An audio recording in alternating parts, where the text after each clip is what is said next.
नमस्कार। आप सुन रहे हैं कहानी गोल्ड।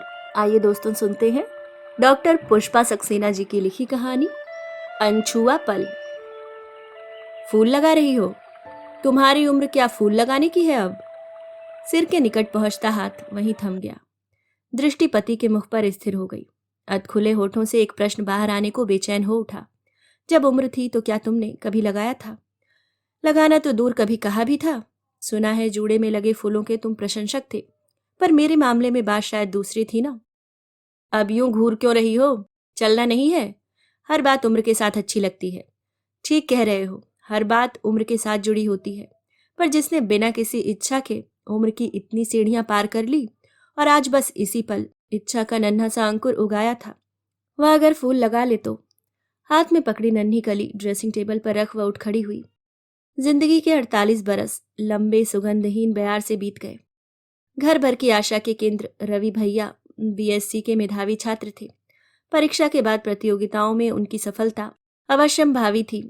हर परीक्षा भैया ने सदैव सर्वोच्च अंक लेकर ही उत्तीर्ण की थी। परिणाम देखते ही पिताजी का सीना गर्व से फूल उठता था। बस रवि की नौकरी लगी नहीं कि परिवार की सारी समस्याएं दूर हो जाएंगी। अर्पणा यानी घर की पहली पुत्री पढ़ाई में भैया से कम तो नहीं थी, पर लड़की चाहे सर्वोच्च अंक ले ले, चाहे जैसे तैसे परीक्षा पास कर ले, क्या फर्क पड़ता है। भैया के परिणाम पर जब सब गौरव से भर उठते थे तो अपर्णा ईर्ष्या से जल उठती। उनके फर्स्ट आने पर मिठाई बटेगी और मैं चाहे रिकॉर्ड भी बनाऊं, किसी के कान पर जू तक नहीं रेंगेगी। भैया जरूर उसकी पीठ थपथपा शाबाशी देते थे, पर विद्रूप से अर्पणा विष सने वाक्य कहने से चूकती नहीं थी। मुझे शाबाशी देने की जरूरत नहीं है भैया, मैंने कोई अनोखा काम थोड़े ही किया है। हाँ, तुम्हारे फर्स्ट आने में जरूर सुरखाब के पर लगे हैं। वाक्य समाप्त होते होते गला भराता था अर्पणा का। शांत सौम्य भैया मुस्कुरा उठते। अरे पगली, तेरा फर्स्ट आना मुझसे 1000 गुना ज्यादा महत्वपूर्ण है। तू तो घर के कितने काम करके फर्स्ट आती है, और मेरा काम तो बस पढ़ाई करना ही है ना। कभी भैया अपने पुरस्कार उसे थमा देते थे। ले अर्पणा, ये तेरे लिए मेरी ओर से पुरस्कार है। बहुत शिकायत करती है ना। अनोखी पुलक से अर्पणा का मुख खिल उठता था, चेहरे पर चमक आ जाती थी। सच, भैया कितने अच्छे थे, कितना प्यार करते थे उसे। छोटी बहन सुपर्णा के साथ विधाता ने क्रूर मजाक किया था। जन्म से ही अजीब बीमारी थी उसे। बदन के किसी हिस्से से अचानक स्वतः रक्त बहना शुरू हो जाता था। प्रति माह डॉक्टरी दवा का बिल देख पिताजी झल्ला उठते थे। खत्म हो जाए तो झंझट मिले, कहाँ से लाऊं इतने पैसे। भगवान को न जाने क्या शत्रुता थी जो ऐसी लड़की सिर पर डाल दी। बीमार माँ का दयनीय चेहरा और भी निरीह हो उठता था।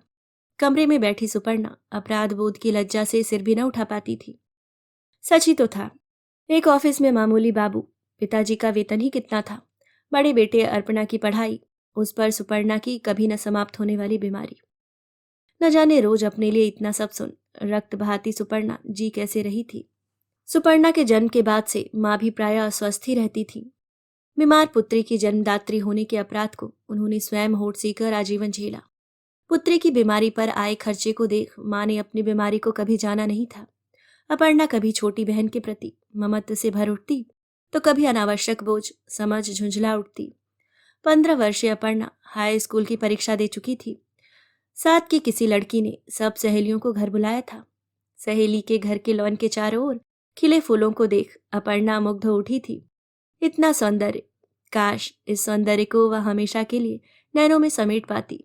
सहेली ने फूलों के प्रति उसका मुग्ध भाव पहचान एक अधखिली कली उसके बालों में अटका दी थी। सभी साथ की सहेलियां मुग्ध हो उठी। हाय अपर्णा, कितनी प्यारी लग रही है तू, हमेशा फूल लगाया कर, कितनी खिल रही है। काश अर्पणा भागकर दर्पण में अपने को निहार पाती। आह्लादित अर्पणा ने पहली बार फूल लगाने का सुख जाना था। काश उसके घर में भी ढेर सारे फूल होते। वह रोज एक नए रंग का फूल लगाती। घर पहुंचते ही द्वार से डॉक्टर को वापस जाते देख आशंका से अर्पणा का दिल धड़क उठा था। बैठक में असहाय पेट दर्द की पीड़ा से चारपाई पर भैया छटपटा रहे थे। अपर्णा को देखते ही पिता बरस उठे थे। कहाँ गई थी? भाई घर में बीमार पड़ा है, ये वक्त है घर लौटने का। तभी उनकी दृष्टि बालों से झांकती अधखिली कली पर पड़ गई थी। ये क्या फूल लगाए घूमती है, बेशर्म। एक जोरदार चाटा उसके मुंह पर पड़ गया था। पीड़ा से छटपटाते भैया करा उठे थे। नहीं पिताजी।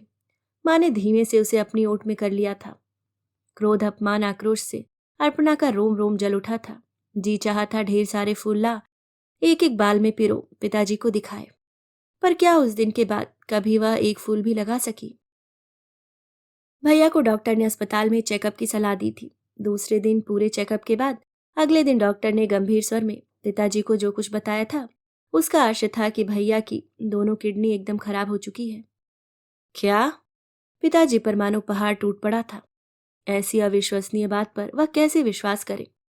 इसके पूर्व तो रवि ने कभी किसी तकलीफ की शिकायत नहीं की थी। अपर्णा को तब याद आया, अक्सर भैया के पेट में दर्द उठा करता था, बुखार भी शायद हो जाया करता था। माँ हींग अजवाइन का पानी उन्हें पिलाती थी। घर की स्थिति भैया से छिपी तो नहीं थी। कितनी बार असहाय पीड़ा भी पेट खराब है का बहाना बना भैया झेल जाते थे। पिताजी तब यही आदेश देते, रवि का पेट ठीक नहीं, खाना नहीं खाएगा। कभी दर्दनाशक दवाएं स्वयं खा भैया पढ़ने में जुट जाते थे। परिस्थिति की गंभीरता अपर्णा को कुछ कुछ समझ में आ गई थी। किडनी खराब होने के परिणाम वह हाई स्कूल में पढ़ चुकी थी। भैया का निष्प्रभ बुझा चेहरा देख वह रो उठती थी। कहाँ गया वह तेजस्वी चेहरा? भैया ने अपनी इस बीमारी को भी कितनी शांति से झेला था। अस्पताल में निशब्द पड़े भैया छत निहारते रहते थे। भैया की बीमारी से पिताजी असमय बूढ़े हो गए थे। माँ का चेहरा राख हो गया था। इन सब के बीच में सुपर्णा की बीमारी की सुधि नहीं रह गई थी। एक दिन अचानक अपर्णा की दृष्टि सुपर्णा पर पड़ गई थी। पांव से बहते रक्त को कपड़े से पोंछती सुपर्णा के आंसू बह रहे थे। करुणा और ममता से अपर्णा का मन भराया। इतना रक्त बह रहा है, सपना बताया क्यों नहीं? बचपन से अपर्णा छोटी बहन के नाम का उच्चारण सपना ही करती आई थी। कई दिनों से अपना दुख अपने में पीती सुपर्णा बहन से लिपट रो पड़ी थी। मैं मर जाऊं दीदी, पर भैया अच्छे हो जाएं। ऐसा नहीं कहते पगली, भैया जरूर अच्छे हो जाएंगे। भगवान इतना अन्यायी कभी नहीं हो सकता सपना। दोनों बहनें लिपट कर रो पड़ी थी। माँ भैया की चारपाई के पास से एक पल को भी नहीं उठती थी। पिताजी अस्पताल के चक्कर लगाते सूख रहे थे। प्रोविडेंट फंड से उधार ले घर गिरवी रख भैया को दिल्ली ले जाया गया था। डॉक्टरों ने फौरन किडनी ट्रांसप्लांटेशन की राय दी थी। अगर भैया के शरीर ने नई किडनी स्वीकार कर ली तो बचने की संभावना हो सकती थी। माँ का जीर्णकाय शरीर और पिताजी का हाई ब्लड प्रेशर देख डॉक्टरों की ऑपरेशन की हिम्मत नहीं थी। अपर्णा ने पूरे आत्मविश्वास से अपनी किडनी देने का प्रस्ताव रखा था। रक्त परीक्षण तथा अन्य परीक्षणों से संतुष्ट डॉक्टरों ने ऑपरेशन की तिथि निश्चित कर ली थी। ऑपरेशन की तिथि निश्चित कर दी थी। सबसुन भैया एक पल अपर्णा के चेहरे को देखते गंभीर हो उठे थे। नहीं पिताजी, यह ठीक नहीं है। एक की जान बचाने के लिए दूसरे का बलिदान नहीं होना चाहिए। छी, क्या कह रहे हो भैया? मैंने साइंस में पढ़ा है कि एक किडनी के सहारे मनुष्य बहुत आराम से जी सकता है। देखना, हम दोनों ठीक रहेंगे। तुम बिल्कुल मत डरो भैया। उस पल अपर्णा भैया की बड़ी बहन बन गई थी। प्यार से उसके सिर पर हाथ धर भैया ने आशीर्वाद दिया था। स्नेह से भैया की आंखें गीली हो उठी थीं। माँ पूरे समय रामायण का पाठ करती रहती थी। पूरे वातावरण में सन्नाटे की गूंज थी। ऑपरेशन का नियत दिन आ गया। दोनों भाई बहनों को ऑपरेशन थिएटर ले जाया जाना था। संबंधी भी आ पहुंचे थे। डॉक्टरों ने पिताजी को बहुत आश्वस्त किया था, घबराने की कोई बात नहीं है। दोनों सगे भाई बहन हैं। रक्त संबंध होने पर शरीर किडनी स्वीकार कर लेता है। बाहर के व्यक्ति की किडनी शरीर कम स्वीकार करता है। ऑपरेशन थिएटर में जाने के पूर्व अपर्णा का जी धक धक करने लगा था। कहीं ऑपरेशन के बीच वह मर गई तो, कहीं भैया न रहे तो। पर भैया ने क्षीण स्वर में जैसे ही उसे पुकारा, अपर्णा डर तो नहीं लग रहा है, तो वह जोर से हंस दी थी। मैं डरपोक नहीं हूं भैया, देखना हम दोनों साथ दौड़ते घर पहुंचेंगे। तुम हार जाओगे। मैं तो हार चुका पगली। भगवान तुझे सदैव विजय दे। छी भैया, फिर वही बातें। जाओ, मैं नहीं बोलती। और दोनों हंस पड़े थे। होश आने पर अपर्णा को पास बैठी नर्सी दिखाई दी थी। माँ कहाँ है? भैया कैसे हैं? नर्स ने मुंह पर उंगली रख उसे शांत करने को कहा था। डॉक्टर आराम करने को बोला है, माँ पिताजी से बाद में मिलना। पर मेरे भैया कैसे हैं? स्वर की व्यग्रता तीव्र हो उठी थी। हम नहीं जानता, हर पेशेंट का हिसाब हमारे पास नहीं रहता है। थोड़ी देर में डॉक्टर राउंड पर आएगा, पूछ लेना। कमजोरी के कारण उठने का प्रयास करने पर भी अपर्णा उठ न सकी। न जाने कैसे चक्कर से आ रहे थे। नींद की गोली खा सुबह बहुत देर से अपर्णा जागी थी। उसके नयन माँ को खोज रहे थे। माँ कहाँ है?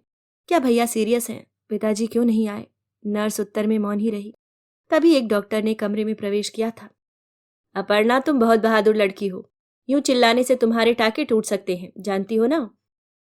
मैं कुछ नहीं जानती, मुझे भैया के पास ले चलो। माँ पिताजी यहाँ क्यों नहीं आते?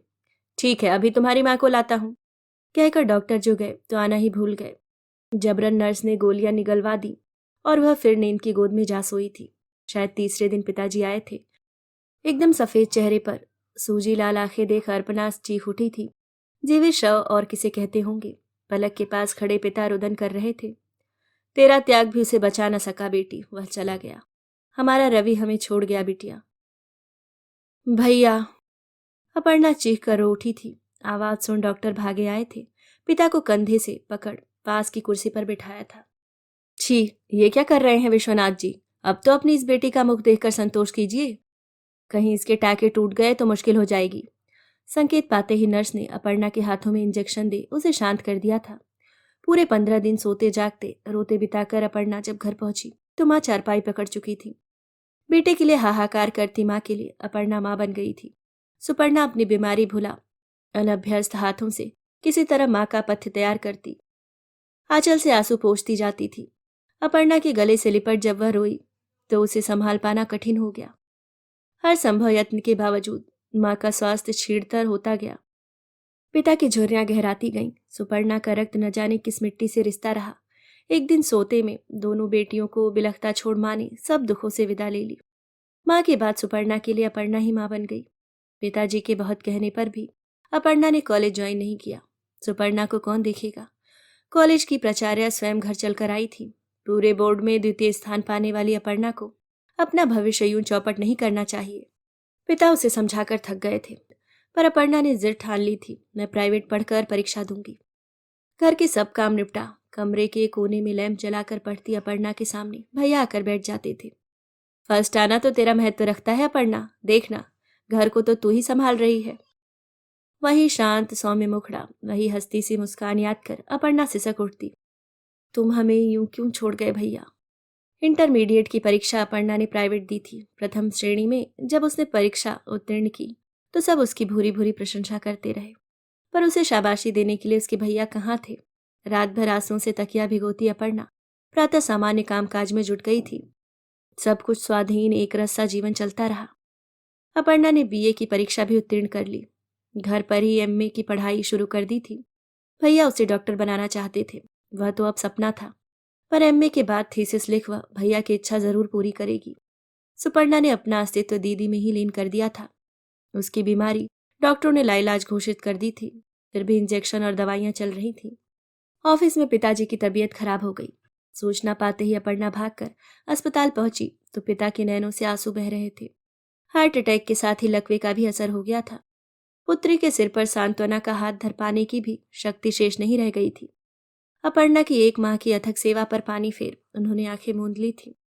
इतनी बड़ी धरती पर रुग्ण बहन को सीने से चिपका अपर्णा स्तब्ध रह गई थी। अकेलेपन के एहसास से वह कांप उठी थी। पिता के ऑफिस से अपर्णा के लिए नौकरी का प्रस्ताव भेजा गया था। रुग्ण बहन को छोड़कर अपर्णा ऑफिस कैसे जाए। पड़ोस की एक विधवा बहुत अनुनय विनय के बाद दिन में सुपर्णा के पास रहने को तैयार तो हो गई, पर सुपर्णा को वह बहुत अधिक घृणापूर्ण दृष्टि से देखती थी। एक दिन अपनी समस्या का समाधान सुपर्णा ने स्वयं कर दिया। एक चिट्ठी लिख सुपर्णा ढेर सारी नींद की गोलियां खाए चिरनिद्रा में लीन हो गई थी।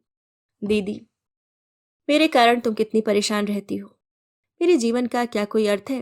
काश भगवान ने न्याय किया होता तो भैया की जगह मैं जाती। मैं तुम्हारे लिए पैरासाइट होती जा रही हूँ दीदी। तुम्हें भी जीने का, सांस लेने का अधिकार मिलना चाहिए दीदी। तुम जल्दी शादी कर लेना। मेरे लिए दुखी मत होना। मैं सुख की खोज में जा रही हूँ। तुम्हारी ही सपना। सपना। शांत संयमी अर्पणा गाल फाड़ अंतर्नाद कर उठी। दुख सुख के साथ ही उसकी सपना भी आज चली गई। इस निसीम जगत में सब उसे अकेला छोड़ कहाँ चले गए। भैया, माँ, पिताजी और आज सुपर्णा भी। घर का मोह घर वालों के साथ जा चुका था। प्रोविडेंट फंड का पैसा भैया और पिताजी की बीमारी में खत्म हो चुका था। घर पर एक दृष्टि डाल अपर्णा ने उससे विदा ले ली थी। घर से जुड़ी स्मृतियों ने उसे उद्वेलित किया, पर मुंह फेर आंचल से आंसू पोंछती नए गंतव्य की ओर चल दी। वर्किंग गर्ल्स हॉस्टल के कमरे में बैठी अपर्णा घंटों शून्य में निहारती रह जाती। अपर्णा के आसपास के कमरों की लड़कियां उसे सनकी समझती।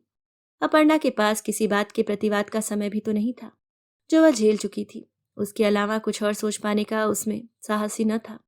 अपर्णा विवाह योग्य हो चुकी थी, यह सोचने वाला ही कौन था। परिवार के कुछ बंधु बांधव पिता की मृत्यु पर हमदर्दी जताने के बहाने यही पता लगाते रहे कि घर में क्या कुछ बच रहा है। वास्तविकता जान सबने चुपचाप विदा हो जाने में ही भलाई समझी थी। जवान लड़की की जिम्मेदारी कौन उठाए?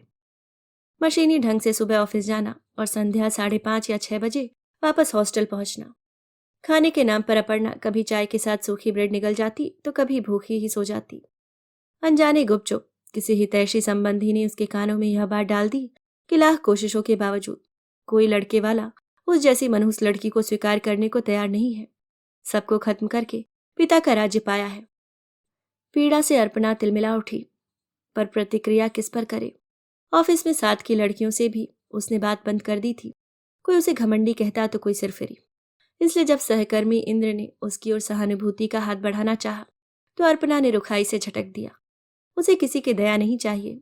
इंद्र ने कई बार समझाना चाहा, वह उसकी मन स्थिति समझता था, उसकी प्रतिभा का आदर करता था और इन सबसे ऊपर उस असाधारण बुद्धि वाली चुपचाप लड़की के प्रति आकृष्ट था। अर्पणा की उदासीनता वह विश्वासपूर्वक झेल रहा था, पर तभी सुदूर दक्षिण के किसी नगर में उसके ट्रांसफर की सूचना आई थी। जाते जाते उसने स्नेहपूर्ण शब्दों में कहा था, कभी जरूरत पड़े तो याद करने में हिचकना नहीं अर्पणा, मैं तुम्हारी पुकार पर दौड़ा आऊंगा। इंद्र को विदा करते अर्पणा का मन भराया, कंठ अवरुद्ध हो गया। लगा एक बार फिर अकेली छूट गई है। किंतु हितैषियों की बातें सुन सुन वह सचमुच अपने को मनहूस मानने लगी थी। जाने के बाद भी इंद्र अर्पणा को पत्र लिखता रहा, बार बार अपने संबंध में कोई निर्णय लेने को प्रेरित करता रहा। इंद्र के जीवन में अपनी मनहूस छाया न पड़ने देने के दृढ़ निश्चय को इंद्र के पत्र डिगा न सके। शायद अगर इंद्र उसके पास रहता तो उसकी बातें अर्पणा के हिमशीत हृदय को पिघला पाती। 2 वर्ष पूर्व अमेरिका की छात्रवृत्ति पर इंद्र अमेरिका जा चुका था। उसके अमेरिका जाने की सूचना पर अर्पणा मानो और शून्य हो उठी थी। इंद्र ने वहीं एक शोध छात्रा से विवाह कर लिया है, सुनकर अर्पणा पूरी 2 रातें न जाने क्यों सो नहीं पाई थी। जीवन के 30 वर्ष अर्पणा ने बिना किसी सुगंध का स्पर्श किए बिता दिए। 30 वर्षीय अर्पणा के सामने जब राकेश ने बिना किसी सेंटिमेंट्स के विवाह का प्रस्ताव रखा तो उसकी व्यावहारिकता की अर्पणा ने सराहना की थी। घर में बच्चों को संभालने वाला कोई नहीं। पुरानी वृद्धा नौकरानी अब उनके पीछे भाग नहीं पाती। अगर वह उनके बच्चों की मां बनना स्वीकार कर ले तो वह कृतज्ञ रहेगा। अर्पणा की मनहूसियत की शंका के विषय में वह सब जानता है, पर उन बातों को वह पागलपन ही समझता है। इस उम्र में बच्चों को सीधी साधी माँ चाहिए, तड़क भड़क वाली पत्नी नहीं। यूं भी अब अर्पणा को अपने भविष्य के विषय में सोचना चाहिए। बुढ़ापे में कोई 2 घुट पानी देने वाला भी तो चाहिए ना। बिना किसी आडंबर के अर्पणा उन 3 बिन माँ के बच्चों की माँ बन गई। बड़ी सुप्रिया को देख न जाने क्यों सुपर्णा याद आ गई। दोनों छोटे बेटे मानो उसी की प्रतीक्षा कर रहे थे। सौभाग्य से घर में अधिक नाते रिश्तेदार नहीं आते थे, अतः सौतेली माँ के विरुद्ध भड़काने वालों का अभाव था। बच्चे शीघ्र ही नई माँ से घुल मिल गए। बड़ी बेटी सुप्रिया शुरू में थोड़ी सकुचाई, पर बाद में खुल गई। एक कांटा मन में कसकता रहा। बच्चों के पिता ने उसे बस बच्चों की माँ भर समझा। पत्नी का अधिकार पहली पत्नी को देने के बाद उनके पास कुछ भी शेष नहीं रह गया था। वृद्धा नौकरानी कभी पहली बहू की बातें सुनाती थी। राकेश बबुआ को फूलों से बहुत प्यार था। बहू के लिए रोज गजरा लाता था। बहू रोज नया गजरा सजाती थी। फूलों की बातें सुनती अपर्णा का मन तिक्त हो उठता था। इतने बड़े मकान के इतने बड़े बगीचे में ढेर सारे फूल हैं, पर एक भी फूल कभी उसके नाम का नहीं हो सका। इतने रिक्त भाव शून्य व्यक्ति से उसने विवाह क्यों किया? पर उसने तो विवाह के पूर्व ही स्पष्ट कर दिया था कि उसे पत्नी नहीं बच्चों के लिए माँ चाहिए थी। फिर अब अपर्णा क्या चाहती है, क्यों चाहती है? पिछले 18 वर्षों में अपर्णा ने अपने लिए कभी कुछ नहीं मांगा, कुछ नहीं चाहा। कभी कुछ मांगा तो बच्चों के लिए सुप्रिया की नई ड्रेस बनवानी है, रोहित के जूते फट गए हैं, राहुल को नए मोजे चाहिए। इन्हीं छोटी छोटी मांगों के साथ जीवन की लंबी घड़ियां बीतती गईं। 15 वर्षीय जिस अपर्णा ने कभी ढेर सारे फूलों वाले घर की कल्पना की थी ताकि बालों में रोज एक नया फूल लगा सके, आज अपने घर में इतने फूल होते हुए भी वह इच्छा क्यों मर चुकी थी? इतने वर्षों में कभी उसका जी ही नहीं चाहा कि बालों में फूल सजाए। गत माह सुप्रिया का विवाह हो चुका। इतने शोरगुल के बाद, सुप्रिया की विदा के बाद घर में सन्नाटा छा गया। अपर्णा का मन बहुत उदास था। तभी एक दिन राकेश ने बताया, इंद्र हमारे ऑफिस में मैनेजर के पद पर आ गया है। आज संध्या घर में आयोजित पार्टी में उसने हम दोनों को आमंत्रित किया है। न जाने किस उल्लास में उमड़ती अपर्णा का इस पल जी चाह आया कि गुलाबी सिल्क की साड़ी के साथ जूड़े में एक नन्ही कली सजा ले। उम्र के इन 48 वर्षों में आज दूसरी बार उसे बालों में फूल लगाने की बचकानी इच्छा क्यों हुई थी? पर क्या फूल लगाने की सचमुच कोई उम्र होती है? या कोई अनछुआ पल अनजाने ही चेतना पर इस तरह हावी हो जाता है कि उम्र की सीमाएं अपने आप टूट जाती हैं।